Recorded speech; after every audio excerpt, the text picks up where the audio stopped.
ನಮಸ್ಕಾರ. ನಾನು ಪ್ರಸನ್ನ, ಕಾರ್ಯನಿರ್ವಾಹಕ ನಿರ್ದೇಶಕರು, ಕರ್ನಾಟಕ ಪರೀಕ್ಷಾ ಪ್ರಾಧಿಕಾರ. ತಮಗೆಲ್ಲರಿಗೂ ಗೊತ್ತಿರುವಂತೆ 2025ನೇ ಸಾಲಿನ ಸಾಮಾನ್ಯ ಪ್ರವೇಶ ಪರೀಕ್ಷೆಗೆ ಅರ್ಜಿಯನ್ನ ಆಹ್ವಾನ ಮಾಡಿದ್ದೀವಿ.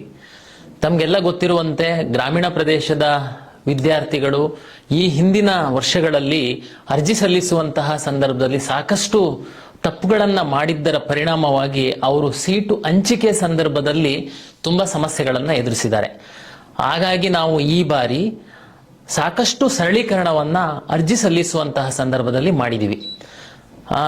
ಕರ್ನಾಟಕ ಪರೀಕ್ಷಾ ಪ್ರಾಧಿಕಾರದ ಅಧ್ಯಕ್ಷರು ಹಾಗೂ ಉನ್ನತ ಶಿಕ್ಷಣ ಇಲಾಖೆಯ ಸಚಿವರಾದಂತಹ ಸನ್ಮಾನ್ಯ MC ಸುಧಾಕರ್ ಅವರು ಹಾಗೂ ಪ್ರಾಧಿಕಾರದ ಸಹ ಅಧ್ಯಕ್ಷರಾದಂತಹ ಹಾಗೂ ವೈದ್ಯಕೀಯ ಶಿಕ್ಷಣ ಸಚಿವರಾದಂತಹ ಸನ್ಮಾನ್ಯ ಶರಣ್ ಪ್ರಕಾಶ್ ಪಾಟೀಲ್ ರವರು ಎಲ್ಲ ವಿದ್ಯಾರ್ಥಿಗಳಿಗೆ ಅರ್ಜಿ ತುಂಬುವ ಪ್ರಕ್ರಿಯೆಯಿಂದ ಹಿಡಿದು ಅವರು ವಿವಿಧ ಕೋರ್ಸುಗಳಿಗೆ ಸೀಟುಗಳನ್ನ ಹಂಚಿಕೆ ಪಡೆಯುವವರೆಗೆ ಅತ್ಯಂತ ಪಾರದರ್ಶಕವಾಗಿರಬೇಕು ಮತ್ತೆ ನಿರಂತರವಾಗಿ ವಿದ್ಯಾರ್ಥಿಗಳಿಗೆ ಮಾಹಿತಿಯನ್ನ ತಲುಪಿಸುವಂತಹ ವ್ಯವಸ್ಥೆ ಆಗಬೇಕು ಅಂತ ಒಂದು ಸ್ಪಷ್ಟ ನಿರ್ದೇಶನ ನೀಡಿ ಈ ಹಿನ್ನೆಲೆ ಒಳಗಡೆ ನಾವು ಸಾಕಷ್ಟು ಕ್ರಮಗಳನ್ನ ಕೈಗೊಂಡು ಅದರ ಭಾಗವಾಗಿ ಇವತ್ತು ನಾವು ಯೂಟ್ಯೂಬ್ ಚಾನಲ್ ಅನ್ನ ಪ್ರಾಧಿಕಾರದ ವತಿಯಿಂದ ಆರಂಭಿಸಿ ಇನ್ನು ಮುಂದೆ ನಿರಂತರವಾಗಿ ಪ್ರಾಧಿಕಾರದ ವಿವಿಧ ವಿಷಯಗಳು ಏನು ನಾವು ಬದಲಾವಣೆಗಳನ್ನ ಮಾಡ್ತಿರ್ತೀವಿ, ವಿದ್ಯಾರ್ಥಿಗಳಿಗೆ ಮಾಹಿತಿಯನ್ನ ನೀಡಬೇಕಾಗುತ್ತೆ. ಈ ಒಂದು ಚಾನಲ್ ಮುಖಾಂತರ ಸಹ ನಾವು ತಲುಪಿಸುವಂತಹ ಒಂದು ವಿನೂತನವಾದ ಪ್ರಯತ್ನವನ್ನ ಮಾಡಲಿಕ್ಕೆ ನಾವು ಪ್ರಯತ್ನ ಮಾಡ್ತಾ ಇದೀವಿ.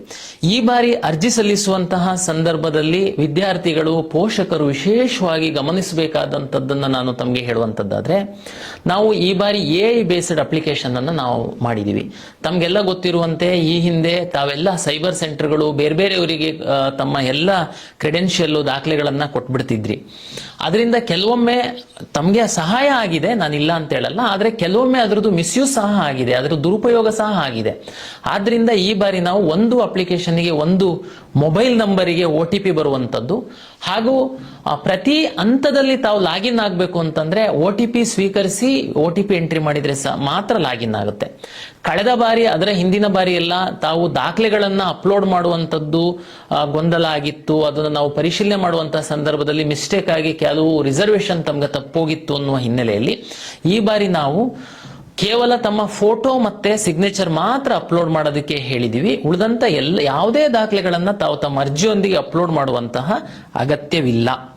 ತಾವು ಮತ್ತೆ ಏನ್ ಮಾಡ್ಬೇಕಂತಂದ್ರೆ, ತಾವು ಯಾವ್ಯಾವ್ದು ರಿಸರ್ವೇಶನ್ ಇದೆ, ಕನ್ನಡ ಮೀಡಿಯಂ, ರೂರಲ್ಲು, ತಮ್ಮ ಜಾತಿಗೆ ಸಂಬಂಧಪಟ್ಟಂತ ಅದು 371J, NCC, ಸ್ಪೋರ್ಟ್ಸ್ ಯಾವ್ದು ರಿಸರ್ವೇಶನ್ ಇತ್ತು ಅಂತಂದ್ರೆ ತಾವು ದಯಮಾಡಿ ಕ್ಲೈಮ್ ಮಾಡಿ ಮತ್ತೆ ತಾವು ಓದ್ತಾ ಇರುವಂತಹ ಕಾಲೇಜಿನ ಪ್ರಾಚಾರ್ಯರ ಬಳಿ ಹೋಗಿ ಆ ಮೂಲ ದಾಖಲೆಗಳನ್ನ ತೋರಿಸಿದ್ರೆ ಅವರು ಅದನ್ನ ವೆರಿಫೈ ಮಾಡಿ ಪ್ರಾಧಿಕಾರದ ಲಾಗಿನ್ ಕೊಟ್ಟಿದೀವಿ ನಾವು ಪ್ರಾಚಾರ್ಯರಿಗೆ, ಅವರು ಲಾಗಿನ್ ಅಲ್ಲಿ ಹೋಗಿ ಅದನ್ನ ಅಪ್ರೂವ್ ಮಾಡ್ತಾರೆ.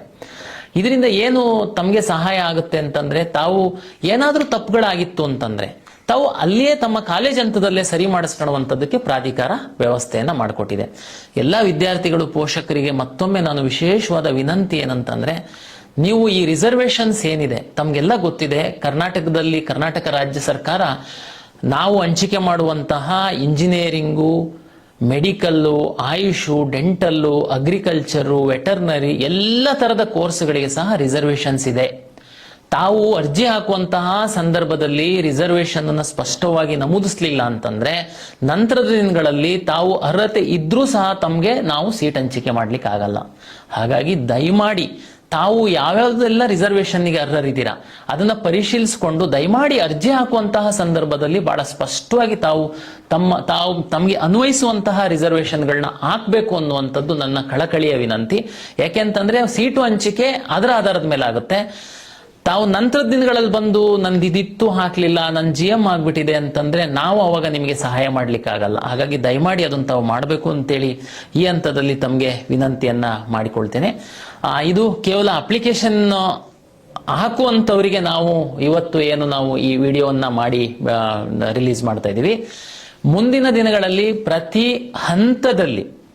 ಹಂತದಲ್ಲಿ ನಾವು ಕರ್ನಾಟಕ ಪರೀಕ್ಷಾ ಪ್ರಾಧಿಕಾರ ವಿದ್ಯಾರ್ಥಿಗಳಿಗೆ, ಪೋಷಕರಿಗೆ ಯಾವ ಮಾಹಿತಿಯನ್ನ ನೀಡಬೇಕು, ನಾವು ಪ್ರತಿ ಹಂತದಲ್ಲಿ ನಾವು ಮಾಹಿತಿಯನ್ನ ಯೂಟ್ಯೂಬ್ ಮೂಲಕ ನಾವು ನಮ್ಮ ಪರಿಣಿತ ತಂಡದ ಮೂಲಕ ತಮಗೆ ಮಾಹಿತಿಯನ್ನ ತಲುಪಿಸುವಂತಹ ವ್ಯವಸ್ಥೆ ಮಾಡ್ತೀವಿ.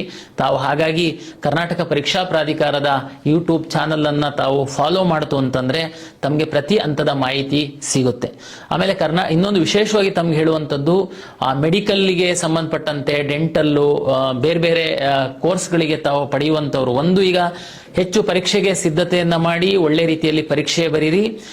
ನಾಳೆ ಸೀಟ್ ಹಂಚಿಕೆ ಸಂದರ್ಭದಲ್ಲಿ ಸಹ ನಾವು ಅತ್ಯಂತ ಪಾರದರ್ಶಕವಾಗಿ ಪ್ರಾಧಿಕಾರದ ವತಿಯಿಂದ ಸೀಟನ್ನು ಹಂಚಿಕೆ ಮಾಡ್ತೀವಿ. ಹಾಗಾಗಿ ಬೇರೆ ಯಾವುದೇ ಮಧ್ಯವರ್ತಿಗಳು ಅಥವಾ ಬೇರೆ ಬೇರೆ ನಾವು ಸೀಟ್ ಕೊಡಿಸ್ತೀವಿ ಅನ್ನೋದಕ್ಕೆಲ್ಲ ತಾವು ಈಲ್ಡ್ ಆಗಬಾರ್ದು, ಅವ್ರ ಹಿಂದೆ ಹೋಗಬಾರ್ದು ಅಂತೇಳಿ ಹೇಳ್ತಾ, ಸದ್ಯಕ್ಕೆ ತಾವು ಪರೀಕ್ಷೆ ಬರೀಲಿಕ್ಕೆ ಅರ್ಜಿಯನ್ನ ಸಲ್ಲಿಸಿ ಅಂತ. ಆಮೇಲೆ ನಾವೀಗಾಗಲೇ ಬ್ರೋಷರ್ನ ರಿಲೀಸ್ ಮಾಡಿದ್ದೀವಿ, ವೆಬ್ಸೈಟ್ ಅಲ್ಲಿ ಸಂಪೂರ್ಣ ಮಾಹಿತಿ ಇದೆ.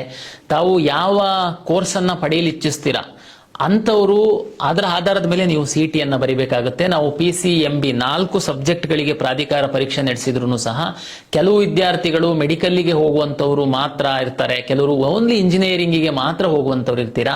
ಹಾಗಾಗಿ ನೀವು ಕೆಲವರು ಬಯಾಲಜಿ ಬರಿಬೇಕಾಗುತ್ತೆ, ಕೆಲವರು ಬರೆಯುವಂತಹ ಅಗತ್ಯ ಇರಲ್ಲ. ಹಾಗಾಗಿ ಅದೆಲ್ಲ ವಿವರವನ್ನು ನಾವು ನಮ್ಮ ಬ್ರೋಷರ್ಲಿ ಕೊಟ್ಟಿದ್ದೀವಿ. ತಾವು ದಯಮಾಡಿ ಆ ಬ್ರೋಷರ್ನ ಓದಿ ತಾವು ಸರಿಯಾದ ರೀತಿಯಲ್ಲಿ ಅರ್ಜಿಯನ್ನ ಹಾಕಬೇಕು ಅನ್ನುವಂಥದ್ದು ನಮ್ಮ ಪ್ರಾಧಿಕಾರದ ವತಿಯಿಂದ ತಮಗೆಲ್ಲರಿಗೆ ನಾನು ವಿನಂತಿಯನ್ನ ಮಾಡಿಕೊಳ್ತೇನೆ. ನಮಸ್ಕಾರ.